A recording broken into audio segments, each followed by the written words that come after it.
Be very specific on that. This should be under the control of the freedom to express ideas should be freedom of speech. However, this freedom of speech should be under the control of the government. And freedom here doesn't mean a complete freedom to express whatever they want to say, especially when it comes at the expense of other lives. Right? yes. Ok. Rồi, anh Khoa, trả lời chưa? Dạ, em trả lời đầu tiên luôn chị. Dạ, còn thiếu chiến sĩ nào không? Ok, Giang. I'm here. So, from my perspectives, I believe that the artist Rồi ôi, from my perspective lại còn I believe. quên ạ. Lại chưa lại. From my perspectives, the artist will be more creative when they have the chance to express their thoughts or their opinions in their pieces of art, because they can escape the normal standard of the art forms to explore some new aspects that have never been experienced before. So I think that it could stimulate the imagination of the artist. Furthermore, the freedom of expression is also. Hello.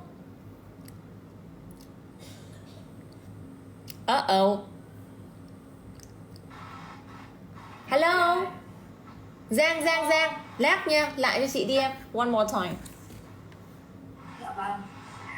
From my perspectives, the artists will be more creative when they have the chance to express their opinions and their thoughts in their pieces of art, because they can escape the normal standards of the art forms and explore the new aspects of life that have never been, explored before by other artists.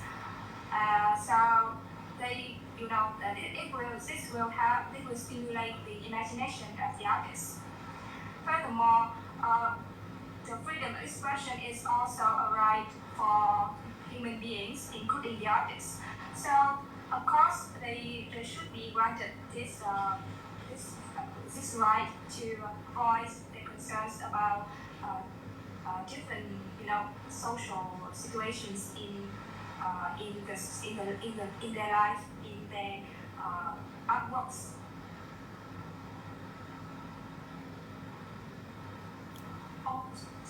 Cũng đáp được hả chị? Không hiểu ý ấy. Chưa rõ là ý ấy. Nghe nó kiểu như nó vô tri, cái câu trả lời nó vô tri, không mang ý nghĩa gì. Ví dụ câu của Khánh Huyền là chị còn hiểu cái viewpoint, chứ sang câu của em chị nghe nó huề vốn. Ý là em thấy là kiểu như là họa sĩ mà được tự do thể hiện cái suy nghĩ của mình trong bức tranh của mình ấy, thì họ sẽ trở nên thông minh hơn, bởi vì là họ sẽ có thể là thông minh hơn. Đấy nghe nó vô tri rồi đó, vô tri nhá. Trở nên sáng tạo hơn nữa, bởi vì là họ có thể thoát khỏi được cái tiêu chuẩn bình thường của các art forms để mà có thể tạo ra được những cái khía cạnh mới, để có thể tạo ra được những cái bức tranh, khám phá ra những cái khía cạnh mới của cuộc sống. Vô tri. Giải thích tiếng Việt nó cũng vô tri nữa. Làm sao như vậy được? Why? Thì nếu như mà tự do được như thế thì mọi người I disagree with your viewpoint. You haven't extended it to a great extent. Yeah.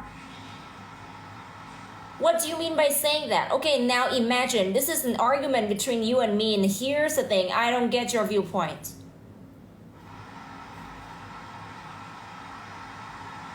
Can you answer the question like one more time?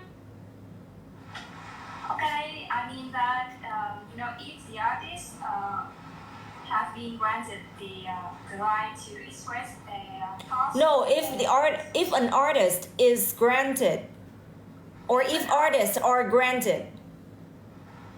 Okay, if an artist is granted the right to express expression or their thoughts in their pieces of Express their expression. art, express their opinions and their thoughts in their pieces of art.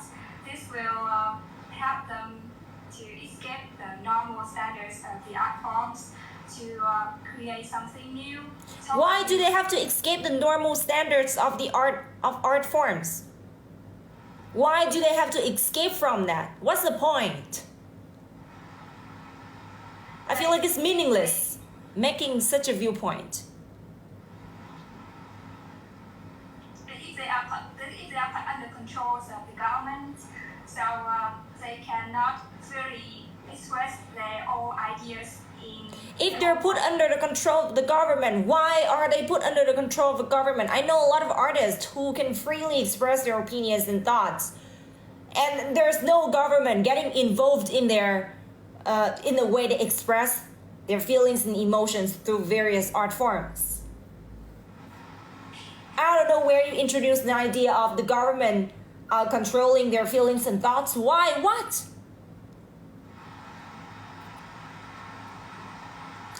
Vô tri quá trời đất là vô tri luôn. Chị nghĩ em không được nổi bậy luôn đó Giang. Vâng ạ. Câu trả lời không chấp nhận được. Tầm tư duy nó kiểu nó ngắn hạn ấy. Nói nó cứ chung chung. Dương Tường. Yeah, honestly, I'm in two minds about this idea because creative artists, like any other individuals, should have the right to express their thoughts and ideas freely. For example, an artist can use their work to address social issues, advocate for change, or highlight important topics that may otherwise go unnoticed. However, it is important to have certain limitations. For example, if artistic expression promotes hate speech or related to violence, yet it may need to be regulated. To make it clear, graffiti in some certain contexts, graffiti can contribute to the beauty of a place. When done correctly, graffiti can transform a dull walls into a vibrant work of art. However, with illegal graffiti done without permission or in inappropriate location can create a negative perceptions. Create a negative perception among residents living in the area. Yeah. Among residents as well as tourists. Among local people as well as tourists. That's a very strong viewpoint. Em hiểu cái câu nó không vô tri là như thế nào chứ Giang? Chưa hiểu lắm ạ. Tại vì em nói chuyện vô tri nó không hiểu á. Bạn Dương Tường giải thích thử xem nào. Thế nào là nói chuyện không vô tri ạ? Dạ là ý của em là có hai luận điểm rõ ràng, với em có dẫn chứng cho hai cái luận điểm đó không chị? Chính xác. Hai luận điểm của bạn là gì? Luận điểm thứ nhất là sao ạ? Dạ, luận điểm thứ nhất là em ủng hộ là artist nên có cái quyền được sáng tạo, tại vì họ sẽ nói lên giống như là những cái vấn đề của xã hội. Chính xác, có quyền được sáng tạo. Ví dụ nói lên những vấn đề của xã hội, và rất nhiều vấn đề xã hội không chỉ là verbally mới express được, mà qua nghệ thuật có thể express được những vấn đề đấy. Ví dụ như chúng ta có thể đưa ví dụ tranh đồng hồ chẳng hạn, nói với sự phân hóa sao là the disproportionate distribution of wealth in the past là was subliminally expressed through that form of artwork, đúng chưa? Hoặc là như bạn giải thích là sao? Bức tranh gì, nghệ thuật gì, diễn tả cái vấn đề xã hội, đúng chưa? Yeah. Và từ đó là instill là sao? Làm thấm nhuần, lại khiến cho những cái người chiêm nghiệm nghệ thuật người ta cảm thấy rằng người ta nhận thức tốt hơn, raise awareness of social issues, đúng chưa? Thì đấy là nên. Tuy nhiên nên ở một mức độ và cần dưới sự kiểm soát. Ví dụ cụ thể ra trong trường hợp nào cần phải có sự kiểm soát? Trong trường hợp nó là sao? Instill hatred or inculcate hatred, abomination, đúng không? Hoặc là negativity, hoặc là toxicity như bạn Tường vừa trình bày, đúng chưa? Yeah. Đấy, thì lúc đó nên là được regulated, bởi chính phủ. Bạn Giang nó hiểu như nào là không vô tri chứ? Cũng hơi hiểu đấy ạ. Luận điểm nó phải rõ ràng, những cái em đưa ra nó không có cơ sở và căn cứ luôn á. Diễn đạt chưa tới đã thế nó còn đưa ra những cái luận điểm nó không có cơ sở và căn cứ, và không có ví dụ để chứng minh cho cái luận điểm của mình. Nên thành ra nói nó cứ đi theo cái hướng vô tri. Và như thế được 6.5 là cùng. Nếu như mà chính xác nhiều về độ ngữ pháp, về ngữ pháp chính xác nhiều thì 6.5. Còn nếu ngữ pháp sai nhiều thì dừng ở mức 6, không hơn được. Unfortunately, cái bài test chỉ mới thực sự bắt đầu khi các em kết thúc Speaking Part 2.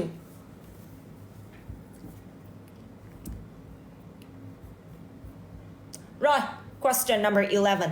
Back to anh Khoa. Logic nha. So, do you think that arts are an important part of our tradition and culture?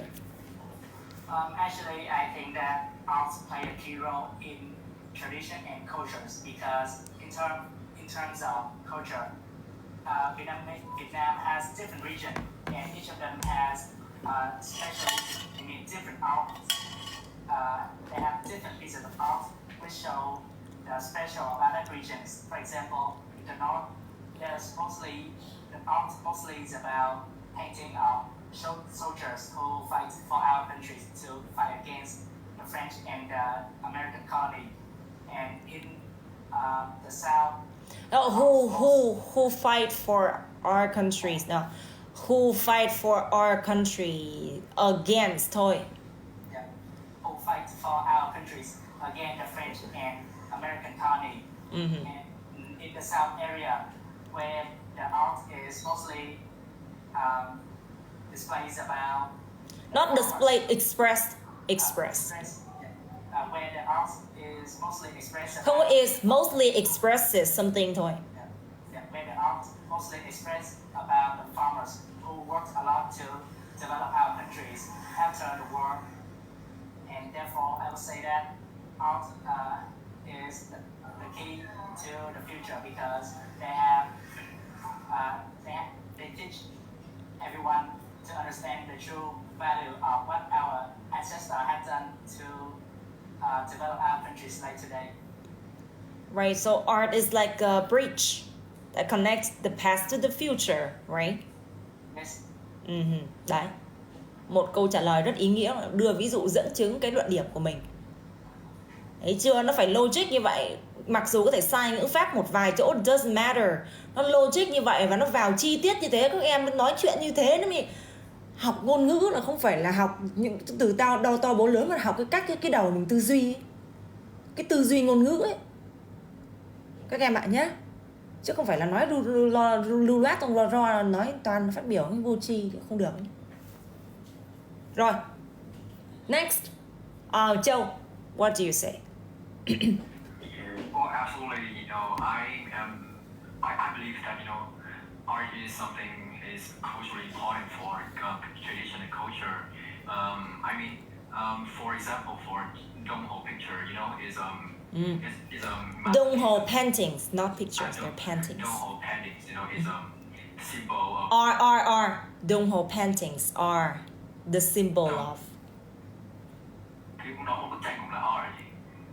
Painting gì mà. Bức tranh đồng hồ đang nói chung chung mà. Đúng rồi. Well, absolutely. I believe that art is something that is crucially important for tradition and culture, especially in Vietnam.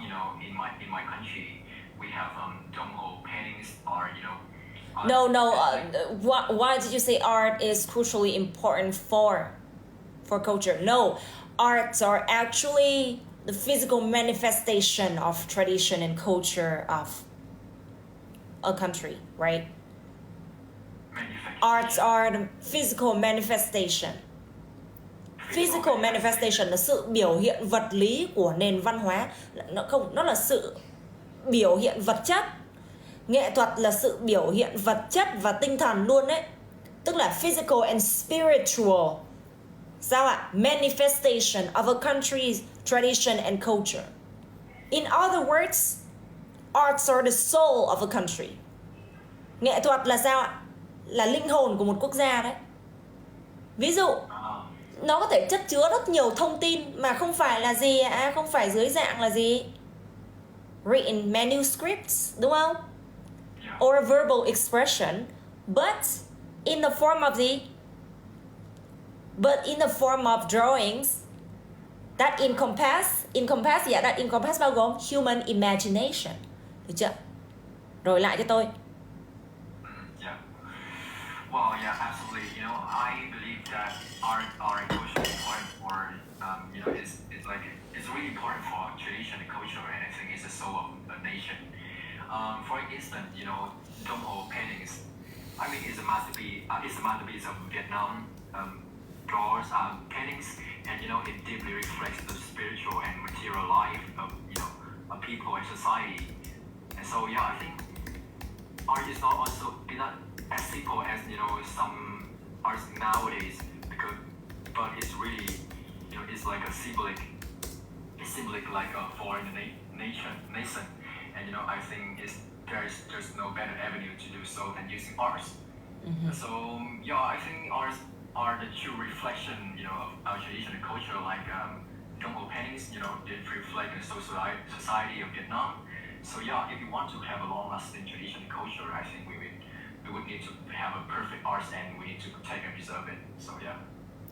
So we need to have, if we need to preserve long-lasting traditional cultures and make them stand the test of time, we need to preserve them in cái gì ạ?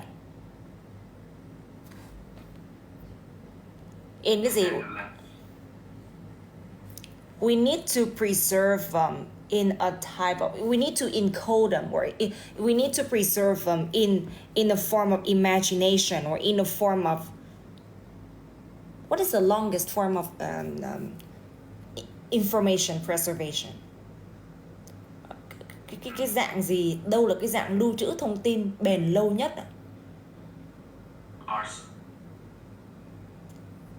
Arts, nghệ thuật, đúng không ạ? Yeah. Bởi vì sao ạ? Nghệ thuật có thể được lưu trữ trong bằng rất nhiều cách, ví dụ như vẽ hoặc là truyền miệng, nó cũng là một dạng nghệ thuật chẳng hạn, đúng không ạ? Nhưng mà nghệ thuật mà được lưu trữ, cái dạng lưu trữ thông tin mà tốt nhất đó chính là trí tưởng tượng của con người. Du Công không cần phải viết, đúng không? Viết rồi thì nó cũng sẽ bị mài mòn vào thời gian. Tuy nhiên hết cái thực thể sống này nó truyền sang cái thực thể sống khác thì nó sẽ tồn tại được rất lâu. Thế nhưng mà điều đó nó phải chịu cái rủi ro là gì? Loãng thông tin.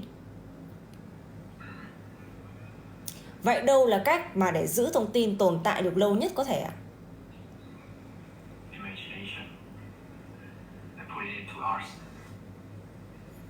Yes, imagination, còn gì đâu. Đâu là các em xem trong tự nhiên nó làm nào nó lưu trữ thông tin này. Nó truyền về hệ thống gen của tất cả những cái sinh thể sống ạ. Nó truyền về hệ thống gen đấy. Cái cách lưu trữ thông tin tốt nhất là truyền vào hệ thống gen của tất cả các cái sinh thể sống. Và vì thế nên là khi các nhà khoa học người ta nghĩ ra những cái thiết bị hoặc là nghĩ ra những cái hệ thống để lưu trữ thông tin đó, thì là người ta sẽ làm như nào ạ? Người ta sẽ cho thông tin vào artificial intelligence. Người ta truyền hết từ cái con robot này sang con robot khác. Đấy, thì cái dạng lưu trữ thông tin tốt nhất đó chính là không phải dạng written manuscripts mà cũng là do nghệ thuật đó. Và nghệ thuật sẽ được mã hóa rất tốt ở cái dạng gen, tức là những cái người mà đó chính là vì sao có những cái người mà người ta có cái tài năng lưu trữ lại cái thông tin ấy, một dạng lưu trữ thông tin. Tức là tại sao có những người ta có tài năng về nghệ thuật, người khác thì không ạ? Đó là cái một dạng lưu trữ thông tin của tự nhiên ấy. Bởi vì những người giỏi về nghệ thuật người ta lưu trữ thông tin rất là tốt. In fact, những người giỏi về nghệ thuật đó chính là cái người ta biết cái cách mà truyền đạt thông tin cho người khác hiểu dưới nhiều hình thức khác nhau, không phải là verbally. Được chưa? Bởi vì qua nghệ thuật thì thông tin nó được hiểu bằng cách subconsciously, hiểu bằng cách trong tiềm thức. Nhưng khi chúng ta nói ra có thể thông tin sẽ bị bóp méo. Nhưng mà khi mà thông tin được hiểu ngầm qua mặt tiềm thức ấy, thì sao? Nó rất khó bị bóp méo. Được chưa? Rồi. Just. you know some extra information. There you go. One more time. One more time. Mhm. Mà tụi em đang học triết lý thì học tiếp. Thế nhưng mà mấy cái đó mình dùng vô cái bài nói em nói được. Không có vận dụng, chị chỉ là cho thêm kiến thức thôi. Còn nếu mà không muốn nghe thì thôi, chị cũng sẽ không có đả động thêm gì cái vấn đề này nữa. Chúng ta cũng chỉ tập trung trả lời mấy câu hỏi thôi nha. Dạ em thích nghe rồi, chị kêu chị em nói mấy cái ý vô. Không, yes, chỉ nói thêm lên để hiểu là tại sao thôi ạ. Rồi, ok, anyway. Phùng.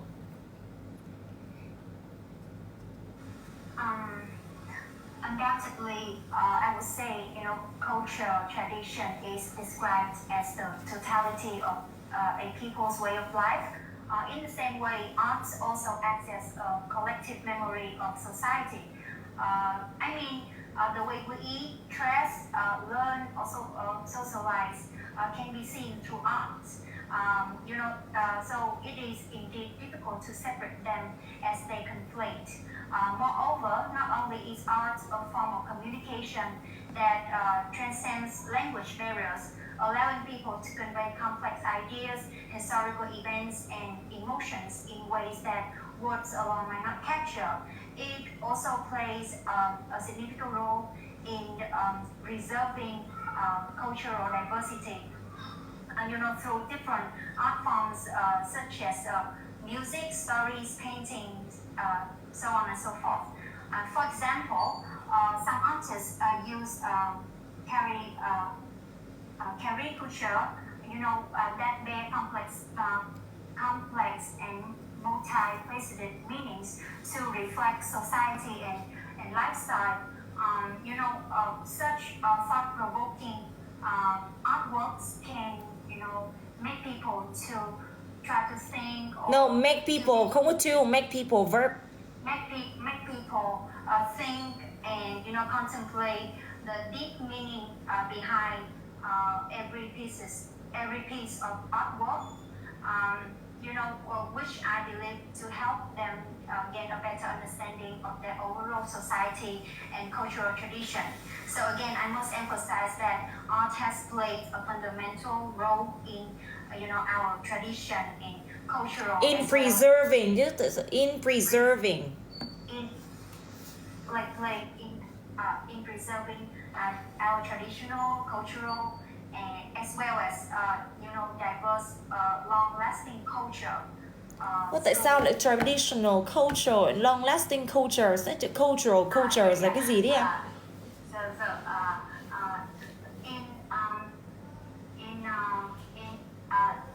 Preserving our traditional and diverse long-standing culture. Ý là gắn giữ cái trong cái việc mà gìn giữ bản sắc văn hóa, hay là em dùng chữ là Cultural identity, chứ bản sắc văn hóa là cultural identity. Yeah. So I must emphasize that art has played a fundamental role in preserving cultural identity and instill nationalism. Instill nationalism in where? In every citizen. In the minds of every citizen. In the mind of every citizen. Vất quá em. Em run quá. Đi thi thấy chết luôn á. Em cũng run hết trơn á. Đi thi thấy chết đó em, không được đâu. Này chị chưa dám cho thi luôn, nó sợ không được nổi bẩy luôn. Thi không vấp như vậy được. Lại. Yeah, okay. So, definitely, I would say cultural. Sorry. Undoubtedly, I would say cultural tradition is described as the totality of a people's way of life. In the same way, art acts as a collective memory of society. The way we eat, we dress, we socialize can be seen through Socialized, phát âm sai, socialized. Socialize. So it is indeed difficult to separate them as they complete. Moreover, not only is art a form of communication that transcends language barriers, allowing people to convey historical events, emotions in like complex ideas and emotions in ways that words alone may not capture. It also play like significant role in preserving cultural identity, through different forms of artwork such as stories, painting, music, so on and so forth. And for example, some artists use caricature to, like that bear complex and multifaceted meanings to reflect lifestyle, society. So those thought-provoking artworks may, trigger people to think or contemplate the deep meaning behind every piece of artworks. So which I believe they can get a better understanding of their overall society and cultural tradition. So again, I must emphasize that art. Dài quá rồi, chết rồi. Chị thấy nó rất là dài dòng và nó mang khuynh hướng học thuộc ấy, chứ nó không có phải là cái tư duy tự mình nghĩ ra, mình chuẩn bị ấy.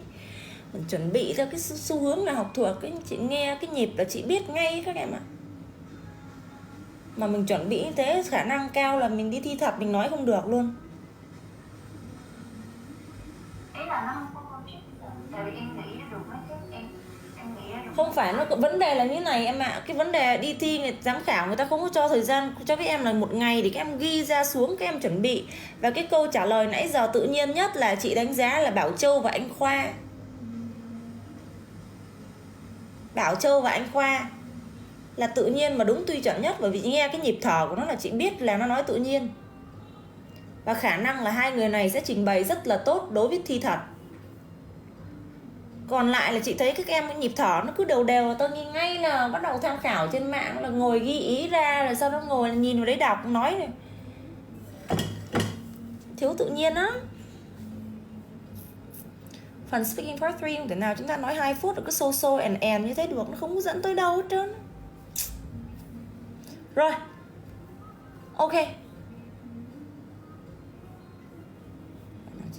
Giang, what creative activities did you like to do when you were young?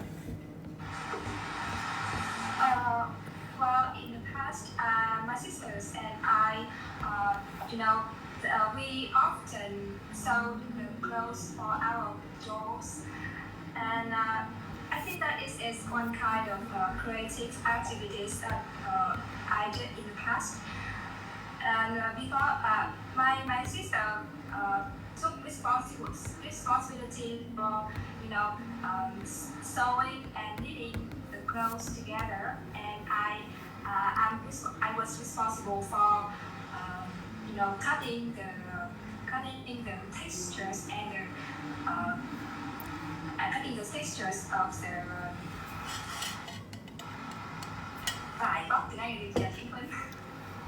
Garment. Textures of the garments and put them on the door. We didn't usually draw the paintings or paint some pictures because we found that really boring.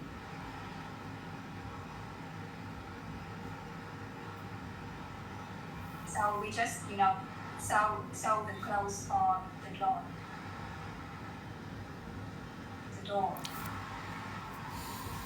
Giật quá này, lại cho chat. Sao mình nghe mình cứ thấy không ổn. So in the past, my sister and I had a habit of making the clothes for our babies, our door. My sister took responsibility Our for door. Sewing and knitting the clothes, and I am one who was responsible for cutting the garments and putting on the dolls. And we unlike many other kids who have key interest in paintings or drawing, we found those kinds of activities boring, and so we just play with our babies, our dolls. Sao lại doors? Doors cánh cửa hả? Dolls.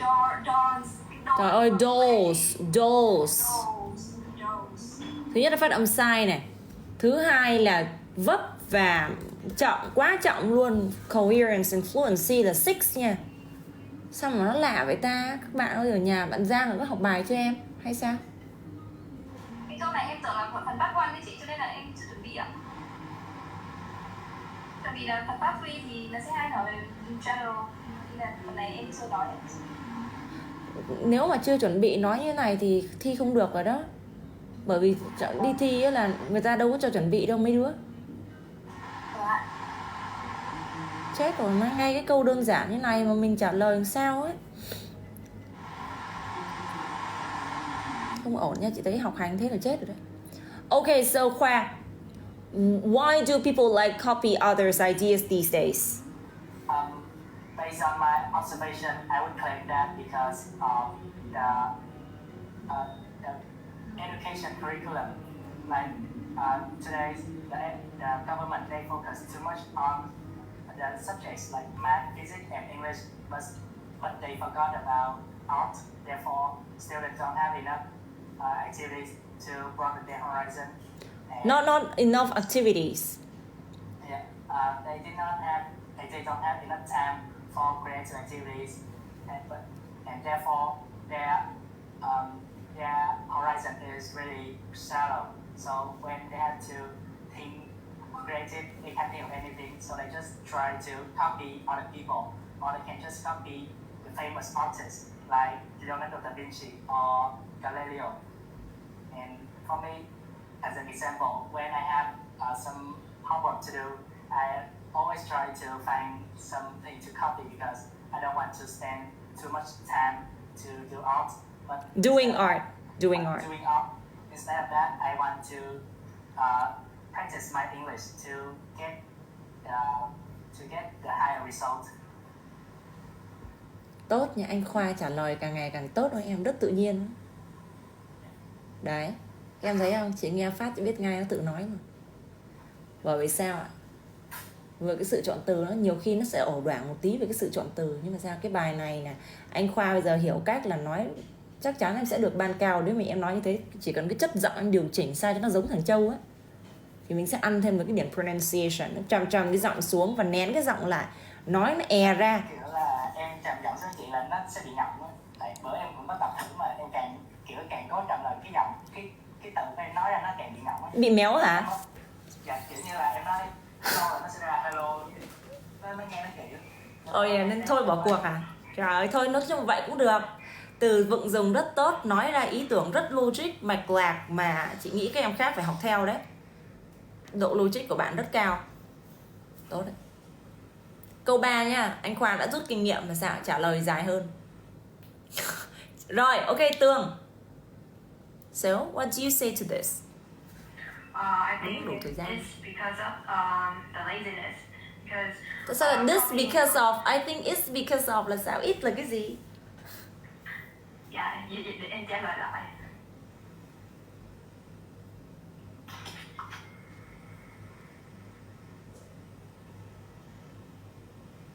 Hello? Ủa? Bạn đã trả lời đó à? Bên em nó hơi bị lag xíu chị.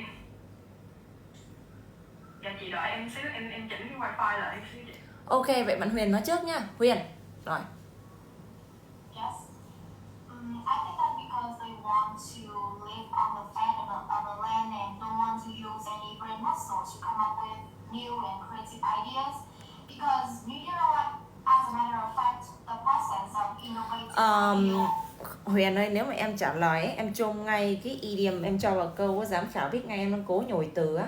Mà khi em cố nhồi từ em không được điểm cao đâu. Em phải provide cái ngữ cảnh, không một cái tính tự, không một cái idiom nào mà nó xuất hiện nếu không có ngữ cảnh cả. Nó phải có một cái context thì nó mới trôi vào một cách tự nhiên. Còn nếu mà em không nghĩ được cái cảnh để em đẩy nó vào một cách tự nhiên á, thì em nên không dùng. Bởi vì nếu em dùng ra giám khảo phát hiện được, cái giám khảo khó cho em chỉ có ngưng ở mức 6.5 rồi đó. Cái idiom mà em vừa dùng là Đúng. Bởi vì chị nghe phát, chị phát hiện là em cố tình dùng chứ nó không có một cái ngữ cảnh nào hết trơn. Nó ví dụ như mình phải có một cái ngữ cảnh. I guess the reason why some people like to replicate others' ideas without their permission is because they don't want to work hard but want to receive instant result. It's like living on a flat of the land, you know. Some people just don't want to, hard work paid off, but some people don't truly understand the value of such a maxim or such a saying. Đó, chẳng hạn mình phải provide một cái context trước. Chứ tự nhiên không có cái context, mình nhảy và mình xài idiom, người nghe sẽ phát hiện ngay em cố tình em nhồi idiom vào, nó không tự nhiên, nó không một người bản xứ nào người ta nói như thế cả.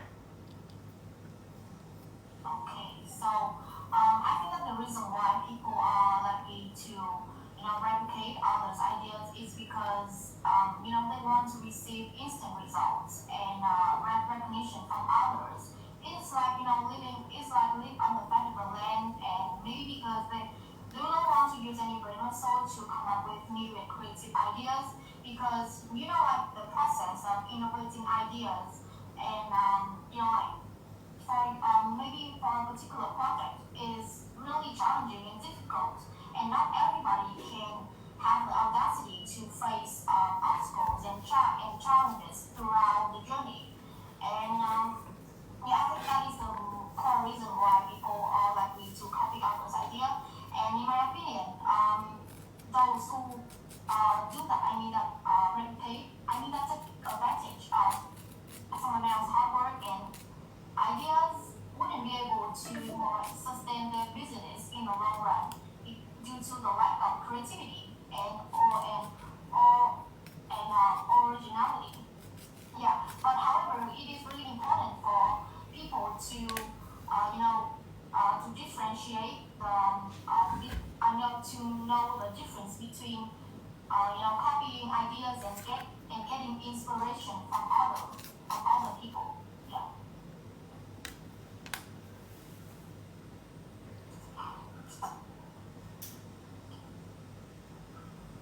Okay, right. Now is Phong's turn. Joe, coming up next is your turn. Phong, what do you say to this? So I would say there are various reasons why people copy ideas from each other. So the first thing that comes to mind is copying other people's ideas, like living on the fat of the land. They don't have to invest their time, energy, or effort to come up with new ideas. It's like lifting on the fat of the land without lifting a finger. Without lifting a finger. Without lifting a finger, right? So they don't have to invest their time, energy, or effort to come up with new ideas. Moreover, those ideas have already been tested and validated by someone else. So which I would say a very safe option for them, because they don't lose anything, but they save their resources, the time and the energy. What else? I think they might be scared of being judged or criticized by others for their original work. So maybe because just their work is not as good as others. So all they can do is to copy from others, so that they can feel safe and feel a sense of being accepted. Having said that, I would say some people may not realize that what they're doing is consider copying or plagiarism. They may not be fully aware of the ethical and legal implications of using others' work without proper attribution. So yeah, that's all the reasons I With think of. proper contribution. Proper contribution. Right. Contribution, others' contribution, not attribution. Yeah, contribution. Okay, and Joe, what do you say to this? Well, I can come up with several reasons why people like to copy others' ideas. In my observation, I see a lot of content creator. They post a lot of videos on TikTok, TikTok, Facebook. I mean social platforms. But you don't do anything about copyright and about anything intellectual property law. So yeah, it leads to some people they're jealous and the main point here is they're really lazy and they find it available and it's also easy to steal, so they just copy it to their content. So yeah, I think the main reason here is just so some people they're really lazy and they find it easy to steal it, and also the issue of intellectual law, property law is alarming nowadays. So yeah, I think that's a main reason.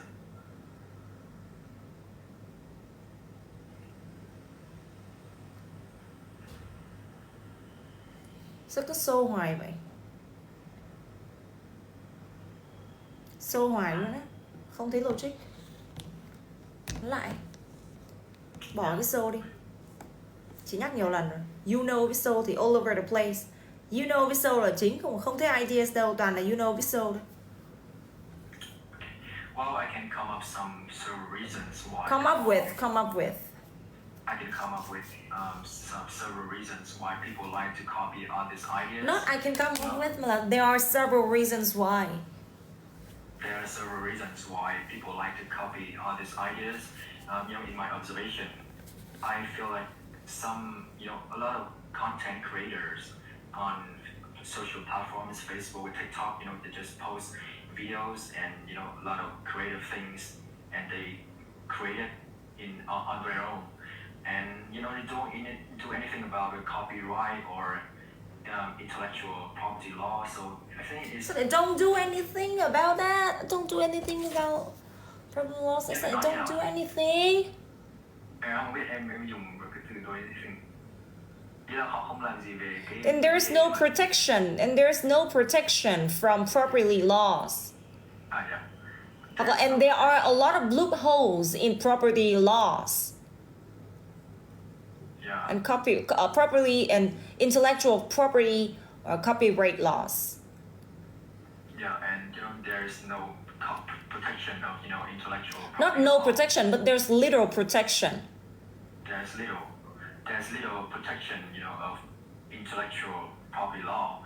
So yeah, it's really easy for bad guys. They just steal it and they just copy it into their own content. So I mean, I think that is the main reason why people like to copy others' ideas. Rồi, ok. Cấu trúc ngữ pháp chưa được đa dạng nữa. Em nào trả lời câu này nhỉ? Giang trả lời trước. Giang Dương Tường nữa. Ok, Giang trước em. Okay, the tendency to replicate the others' ideas may stem from various reasons. The first is, there are some kind of people who lack creative thinking skills. Instead of using Who lack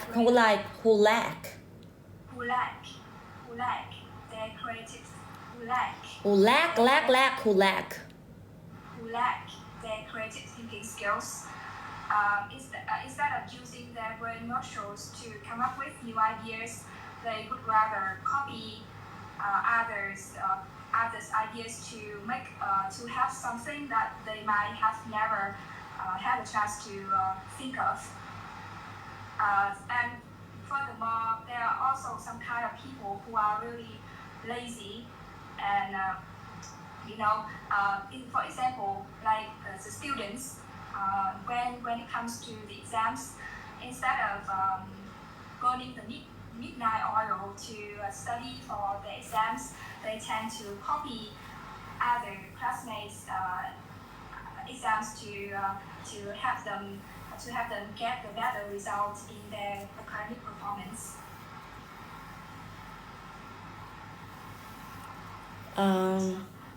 Không có provide rõ cái lý do ra luôn.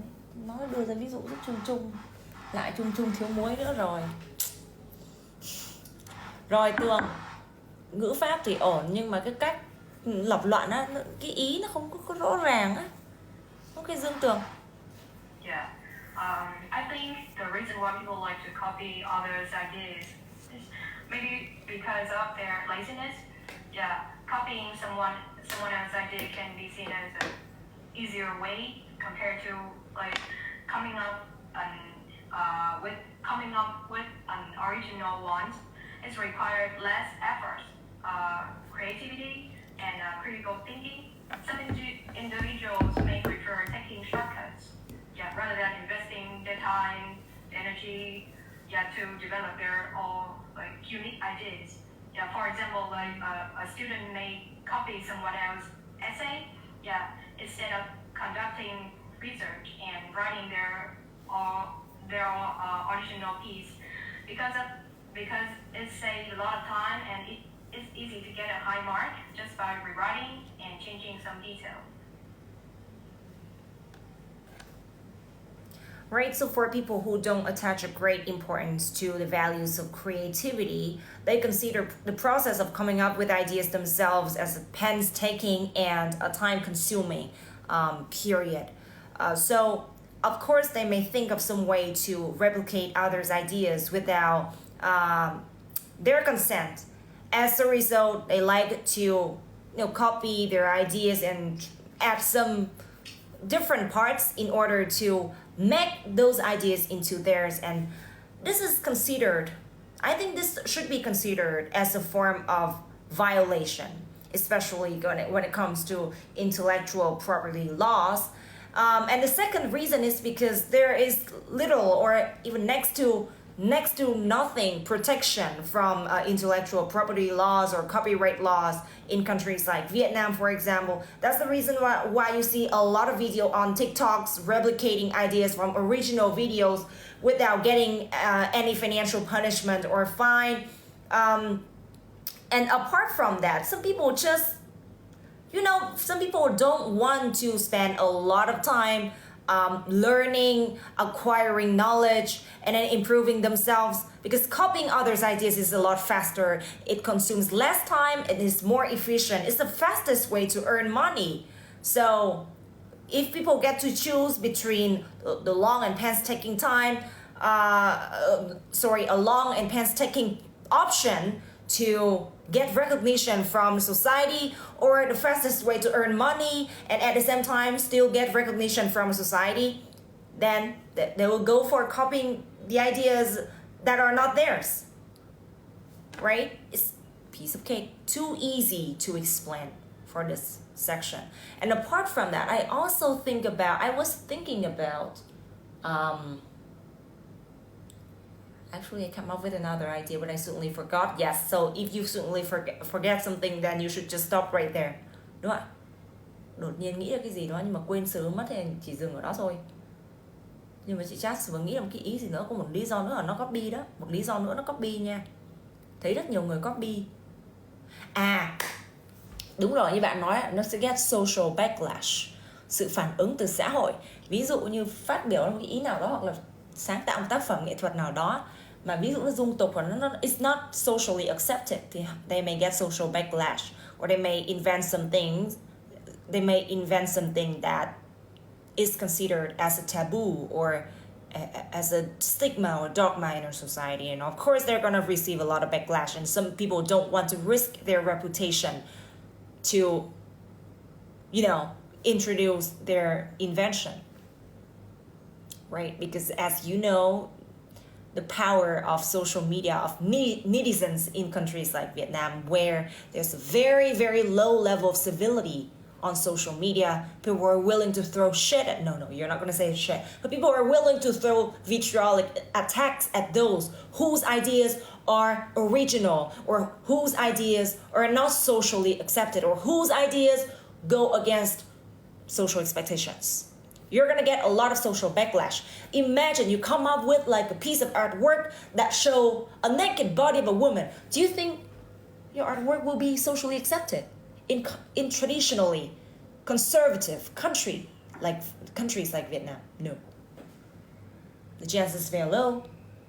and you're gonna get a lot of verbal attacks on social media. That's the reason why some people don't like the idea of coming up with new inventions in the field of art. Rồi, bạn Khánh Huyền hỏi cái gì đây em?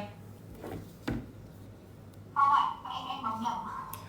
Đó, nên là cái ý của bạn nào vừa rồi cũng nói về ý tưởng này đúng không? Thì just nhớ có một bạn vừa rồi cũng nói một ý tưởng này đúng không? Không được chấp nhận của xã hội ấy. Không được sự chấp nhận của xã hội ấy. Phải liều ấy. Rất nhiều người không thích liều. Không thích liều, đặc biệt ở trong một cái xã hội mà hay đánh giá người khác. Người ta sẽ không thích liều để nghĩ được ý tưởng mới xong bị đánh giá. Ví dụ như là cái cô gì mà Annie, cái cô gì hồi trước mặc cái áo hở lưng ấy, nhớ? Có nhớ cái vụ drama trên TikTok không? Đấy, mặc cái áo hở lưng đó, đấy là một cái dạng nghệ thuật, một cái dạng idea phối đồ ấy. Một cái dạng idea. Đúng rồi, đấy là cái dạng idea phối đồ của người ta, một cái ý tưởng rất là original, người ta phối cái áo đấy, cái quần đấy để người ta inspire các bạn trẻ. Phong cách mặc đồ ấy là ý tưởng rất là original đúng không ạ?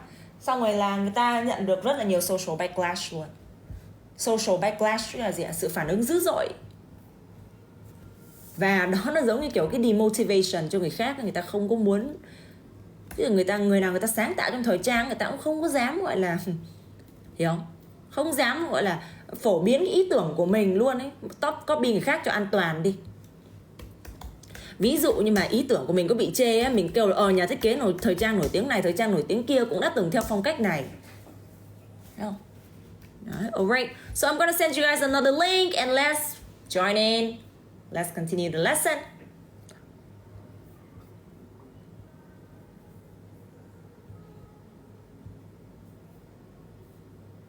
Thứ nhất là sao? Sợ tốn thời gian, sợ tốn tiền bạc, resources, đúng không ạ? Sợ tốn thời gian, sợ tốn tiền bạc. Và để suy nghĩ ra ý tưởng. Và thứ hai là sợ nhận phải chỉ trích của xã hội trong trường hợp cái sáng tạo của mình, cái sự sáng tạo của mình nó vi phạm vào một cái chuẩn mực nào đó của xã hội. Đúng chưa? Và cái thứ ba là copy ý tưởng của người khác thì nó đỡ tốn tiền hơn chứ làm sao. Bây giờ copy ý tưởng của người khác thì không phải dành nhiều thời gian với cả thành nhiều tiền bạc vô. Dễ, không tốn tiền, không tốn thời gian. Đúng không? Dễ dàng, không tốn tiền, không tốn thời gian. Và sao? Và không an toàn, không nhận chỉ trích từ xã hội, không chịu rủi ro đấy. 4 cái lý do đấy thích copy. Vậy là các em nhớ chưa? Chúng ta có 4 cái luận điểm nhé. Luận điểm thứ nhất là nó dễ dàng, được chưa? Thứ hai là không tốn nhiều thời gian. Nó dễ dàng là sao? Dễ dàng về mặt luật pháp. Nó dễ dàng về mặt luật pháp. Đặc biệt những quốc gia như Việt Nam, when intellectual property laws are not something serious, I feel like they're just there to like a puppet. Alright. Thứ hai là sao? Nó not time consuming. Không tốn thời gian copy cho lẹ được, nghĩ làm gì nữa. Thứ ba là sao? Không tốn tiền. Ui giời ơi, bây giờ là phải đầu tư tiền bạc vào, nó rất là tốn ạ. Và cuối cùng là gì ạ? Không phải chịu rủi ro là damage reputation, không phải chịu rủi ro là hủy hoại cái uy tín của mình nếu như trong trường hợp cái ý tưởng của mình nó sao đi ngược lại với các chuẩn mực xã hội, được chưa? Thiếu một đứa nha. Có 4 cái luận điểm rõ ràng như thế để cho các em có thể là các em cứ nói một vài luận điểm, nó không cần nói hết nhé. Alright, so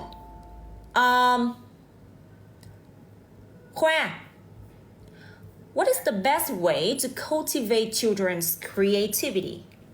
On top of my head is building Lego structures because at a young age, children's creativity is really high. So and also Not high. Vì em nói là kiểu cái sáng tạo của Jen lúc mà còn trẻ là nó rất là kiểu là nó hơn người thì mình nói sao?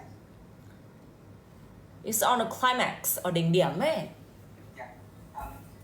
So On the climax.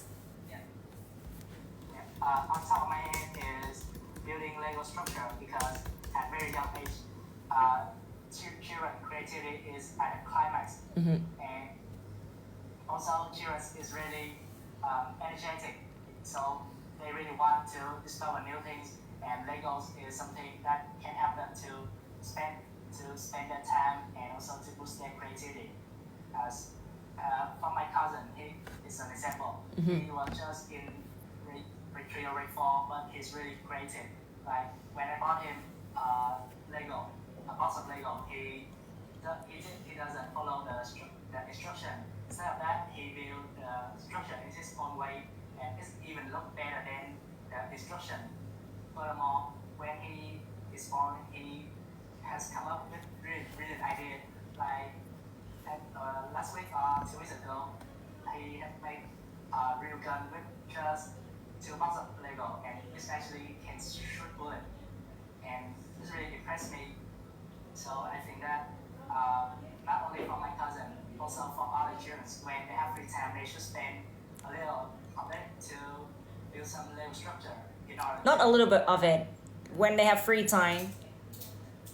When they have free time, they should spend those leisure time to building some Lego structure.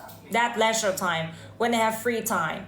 So their free time should be spent, or their children are likely to spend their leisure time doing something. Yeah. So children should be likely to spend their leisure time on building some Lego structure, because it can help them boost their horizon, and also it can teach them some new knowledge that they didn't learn before. Tốt. Trời ơi, Khoa ngày càng tiến bộ nha em nha. Ở nhà có suy nghĩ, có chuẩn bị gì không đấy, hay là sao? Nước cái chân mới nhảy cô ấy đọc sâu đấy. Kiểu là cái lúc em chuẩn bị nó là ý cái, nhưng mà lúc em nói thì nó lại ra ý cái. Chính xác. Thích cái sự luyện tập như vậy đó. Càng ngày càng đô lót là càng ngày càng tốt rồi nha. Đó. Sáng tạo đặc quyền mà. Sinh ra có khả năng thiên bẩm, nó là một đặc quyền, nó là một cái prerogative. Nếu không có là đều có thể luyện tập. Rồi. Cách tốt nhất là xây Lego. Được chưa? Tốt. Rồi. Châu. Well, yeah, on the top of my head right now, there are a bunch of things to, stimulate children's creativity. But I feel like the best way for children is, just make a lot of questions. For myself, my sister, I Not make a lot of questions, just ask a lot of questions. Just ask, on the top of my head, I feel like asking a lot of questions for children is the best way for them to, to cultivate children's creativity. You just can ask some question, a few simple question like, why sky blue, or what is gravity, why why leaves are green, or something like that. Just casual things in life, and just look anything and ask them for kids to answer. I feel that's the best way, because at that time when children, they have to their brain need to work to how to answer those questions. So I feel like just explaining those questions to kids will help them to have a creativity in their minds, and help them becoming curious. So I think that's the best way for children to that's the best way to cultivate children's creativity. Sao cứ show hoài ra, you show hơi bị nhiều đó. Yes, chị nhắc rất nhiều lần rồi, cứ như vậy. Rồi sao giờ, sao tao bẻ cổ nhá. Well, yeah, on the top of my head right now, there are a bunch of things to stimulate children's creativity, but I feel like the best way to do so is asking a lot of questions for kids. I feel like Not ask a lot of questions for kids, mà mình phải teach children to ask a lot of questions. The best way to không phải, the best way not to suppress children's creativity, đúng không? Bây giờ you phải paraphrase cái này chứ. The best way. I think there are multiple approaches that can be taken, đúng không? There are multiple steps. I think there are multiple approaches that can be taken to not to suppress children's creativity. One of which could be to inspire them to ask a lot of questions. And by this I mean that always encourage children to be curious about everything around them. I mean, never make a judgment on their questions, no matter how ridiculous they seem. For example, if a child asks, why the moon is round, it should be taken into consideration, and you should try to help them find the answer, or at least if you can't answer the question, encourage them or motivate them to find out the answer themselves instead of laughing at them blatantly, telling them that they are asking ridiculous questions. And by doing this, children will feel free to cultivate their creativity. And I mean, here's the thing though, creativity is not an innate ability, right? It's a prerogative for those who are born with a high level of creativity. However, if you feel like your children lack creativity, it's not because they're not born with creativity, but it's because their ability to think outside the box is suppressed by the culture or the environment in which they're bound to. So the best way to encourage them to be more creative and step out of their comfort zones is to instigate not to instigate, but to inspire them to answer a lot of questions. Đúng không ạ? Còn nhiều ý hay. Trả lời lại.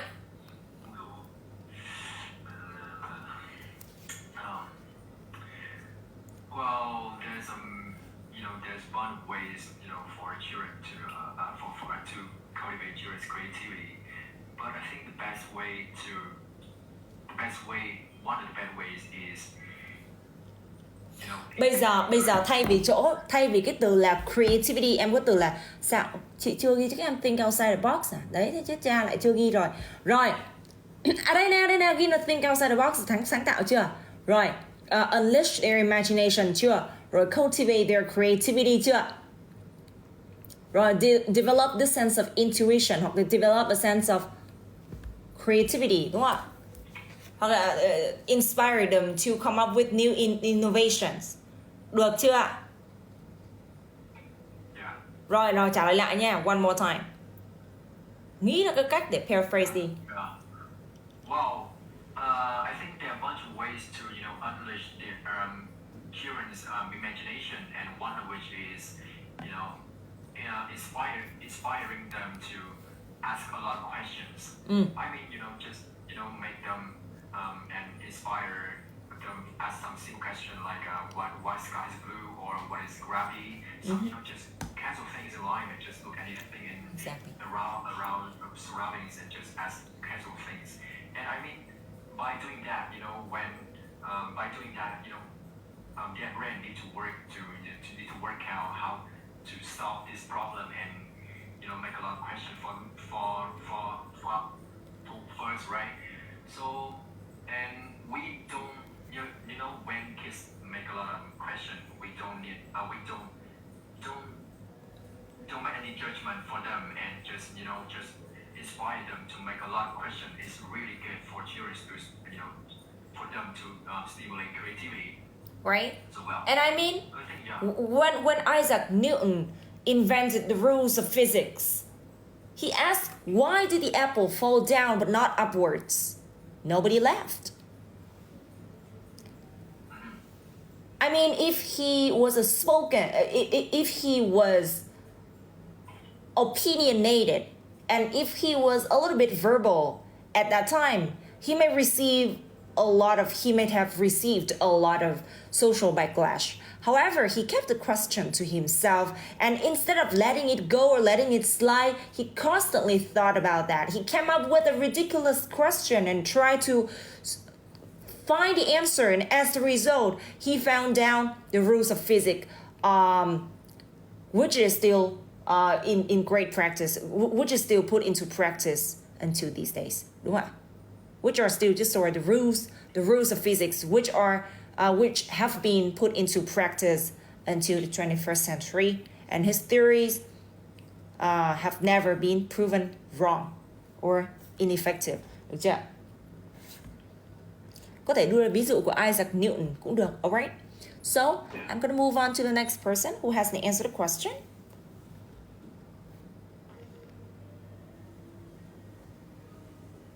Không ai tất cả trả lời rồi, chị sẽ qua câu khác nha.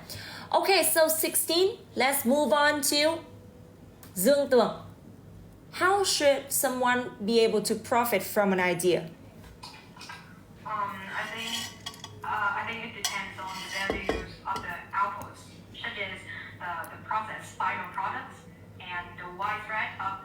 there's widespread of it in society after attempting to transform ideas into realities. For example, like a pharmaceutical company that develops a life-saving drug through years of research and go through many experiments. Yeah, and they may be granted a longer period of time to make profit from their inventions and their investment. And take software companies like Apple as an example. Like initially they start with just an idea, right? So which would take a significant amount of time and effort to transform into a product. Yeah, and as more and more people begin to use their software or technology, it's create a widespread of impact, and this allows the company to profit. Widespread impact. Widespread impact. Yeah, widespread impact, and this allows the company to profit from their idea. Very nice. Tốt rồi đó. Rồi anh Khoa, what do you say to this? Câu 16 đúng không chị? Yes. I would say that is depend on the idea. It depends on em nhé. It depends on the idea they think of. Like Apple is an example. Steve Jobs as an example. Since he was just a teenager, he was think of an idea to make a phone that can revolutionize the world. And after he graduated his college, he started to. After he graduated from university. After he graduated from university, he started to make some prototype his phone. But at that time, he didn't call it the iPhone, and it's just a normal telephone. But he saw that it wasn't interesting enough to attract customer, so that he changed his idea into a computer, and then he started to making the first Apple, the first desktop of Apple, which he called the Macintosh, and thanks to the Macintosh, this has made a huge amount of income for Apple. And after that, Steve Jobs has developed his Macintosh into MacBook, and today we also have the Mac Pro and other devices. And also thanks to the Macintosh, Steve Jobs has revolutionized his technologies and come up with new models like the iPhones and the iPad. So in conclusion, I would say that as long as you still have your passion with the ideas, then you can develop it and make profit from it. Tốt. Very good job. Excellent of an answer. Now I'm going to move on to càng ngày càng tốt nha Hương Giang. What do you say to this? Question number 16. Still a similar question. What do you say? I think it depends on the value of the ideas. If the idea can quickly solve the emergency situation, then the person who comes up with this idea can get the instant benefit from it. I mean, for example, due to the COVID-19 pandemic, the doctor that invented the vaccine for curing the coronavirus has gotten the recognition from all over the world for his contribution to Recognition. Yeah, has gotten the reputation from all over the world for his contribution to the medicine industry. However, there are also some kinds of ideas which will take time to be recognized by people, especially some research that have been done by the doctors or the professors at the university, and they have to take many years to conduct the research. So this may not bring the instant benefits for the society. So yeah, that's why they need those kinds of ideas need to have some time to be appreciated by the public. Needs some time to be appreciated by the public. Need such a long time. To show effects hoặc là to take in effects. Take in effects tức là thể hiện được cái hiệu quả của chúng. Yes, to take in effects. Đúng rồi. To prove that they are able to stand the test of time or to take in effects. Alright, that's the reason why it may take time. It may take time for some idea to take effect. Sorry, not take in, to take effect. Alright, That is the reason why it may take time for some ideas to take effects. Okay, and prove there. Gì? Improve their efficiency. Đúng rồi, efficiency hoặc là efficaciousness. Very good job. Dần dần là bạn ra là Hương Giang người nói em bớt thiếu muối ấy nhá. Hương Giang bây giờ hiểu như thế nào logic chưa? Dạ rồi ạ. Mình lấy thêm một cái ví dụ. Đúng rồi, phải chứng minh cái luận điểm. Mà nói cái luận điểm gì tự nhiên không phải out of nowhere cái giới thiệu cái đó nha. Nếu mà okay, if you out of nowhere you introduce an idea just to prove that you're smart, no one thinks you're smart. Yeah. I mean, you need to have an example there to corroborate, chứng minh, to corroborate the justification of your viewpoint. If the idea is just there and sticks out like a sore thumb for the sake of nothing, for the sake of bragging that you're smart, you should not put the idea there. Được chưa? Nhiều khi Jazz có những ý tưởng rất hay nhưng mà không cho đấy vào nhằm mục đích là để chứng minh là tôi biết cái này hoặc tôi biết cái kia. Đúng không ạ? Biết một cái câu thoại ở trong cuốn Theo Chiều Gió định dẫn vào mà kiểu chả nói cái mẹ gì ấy, chả để chứng minh cái kiểu điều cần què gì nên thôi đã ngậm miệng luôn. Dạ vâng. Đấy, ví dụ như thế là chị cũng gặp nhiều trường hợp như thế nên Hương Giang cẩn thận ý này nha. Dạ vâng. Hay introduce. Yes, hay introduce những ý không liên quan mặc dù cái ý đó tốt. Và không có luận điểm chứng minh, không có dẫn chứng bằng chứng minh cái luận điểm.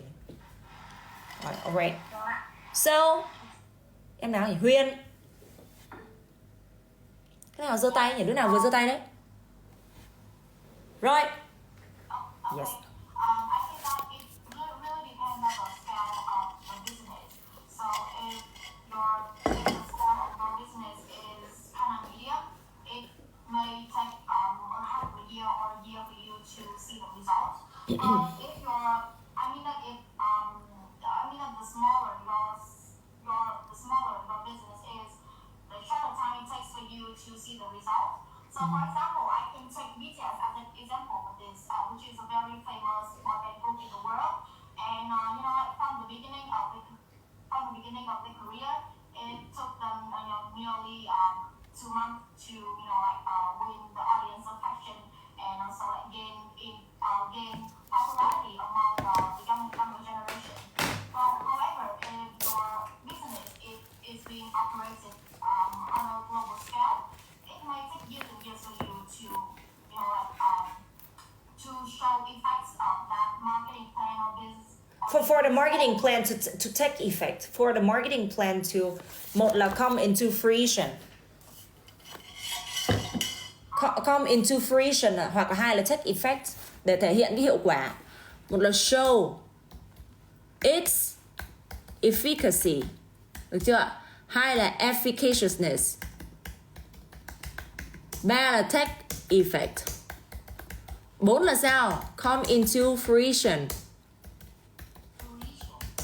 Được chưa? Chọn thể hiện cái độ hiệu quả của nó đấy, phải có nhiều collocations under your sleeve you mới nói được chứ tiếp.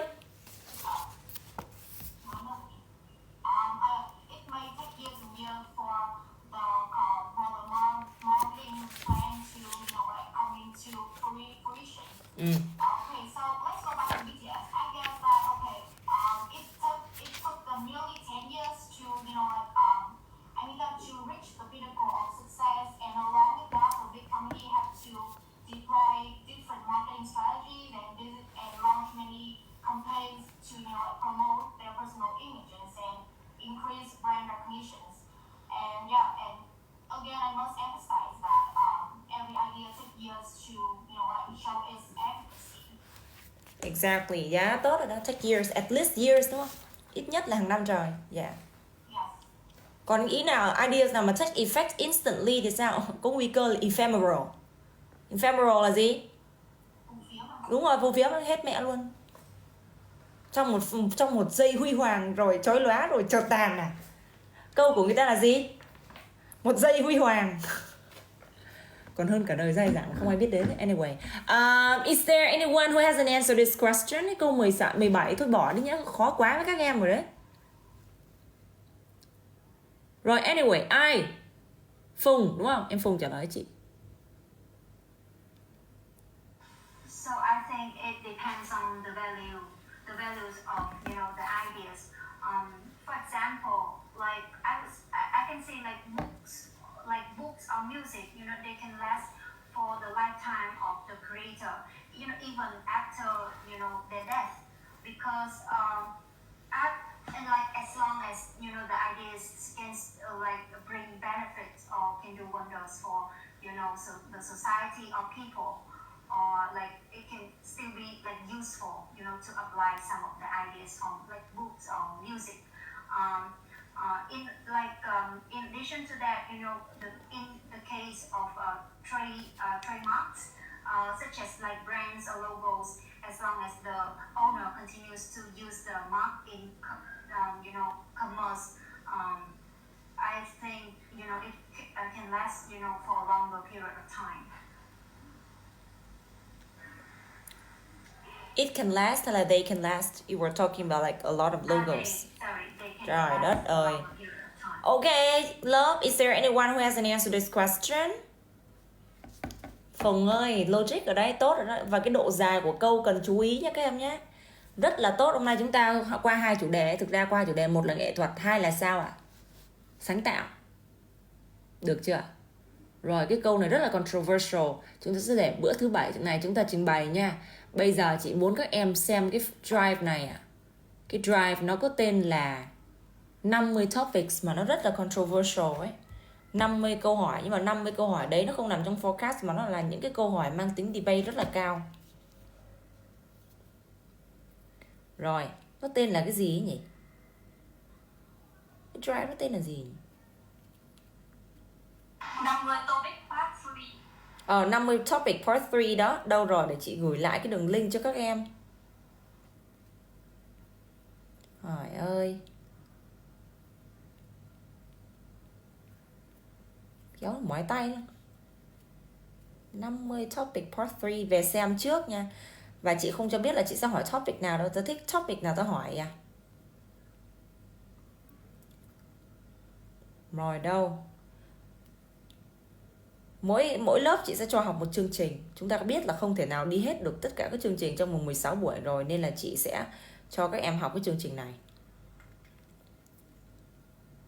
Chương trình debate luôn. Đâu rồi? Oh my gosh, I don't see it anywhere. See 125. Đây.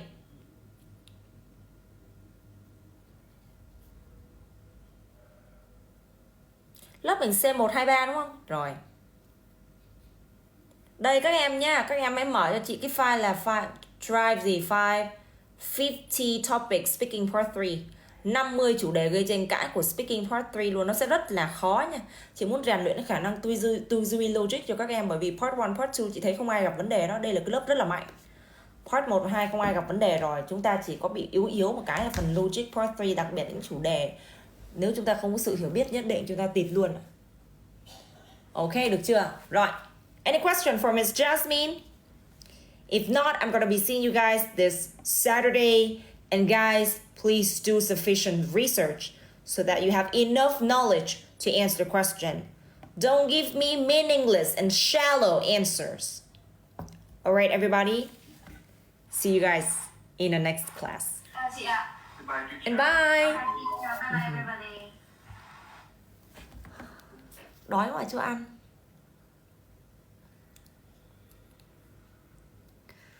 Chưa ăn tối nữa, trời ơi, chết luôn na.